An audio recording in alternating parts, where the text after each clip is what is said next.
Continue to follow breaking news in the case of Freddie Gray. Our Maryland Bureau Chief Brad Bell just received new information about the manner in which Gray died. Here's Brad's exclusive report. Police surprised a lot of people by releasing to the state's attorney today their final investigation into the death of Freddie Gray. They didn't say much about it, but I have now been briefed by multiple sources who are familiar with the case file, with the investigation. And here are some of the headlines. What we've learned is the police and medical examiner's investigation found that there was no injury contributing to the death of Freddie Gray committed out on the sidewalk during that videotaped interaction with police. But as police have said, their focuses have been on what happened inside a transport van. This is our television van, but I'm just showing you it's a tight space. And Freddie Gray was put in that van.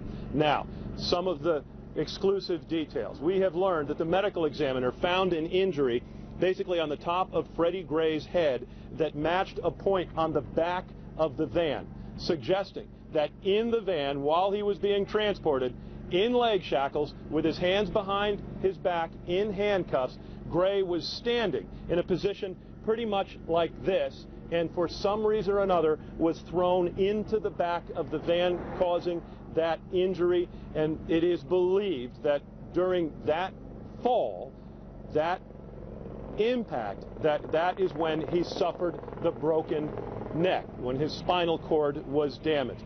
Additionally, police did release today that they have learned from their investigation that that van made another stop, that the van made 4 stops before arriving at the precinct house where Freddie Gray was found to be in dire medical condition. Now, police had to find that out on their own through an investigation because the driver of the van is the only officer involved with Freddie Gray's arrest who has not yet given a statement to authorities.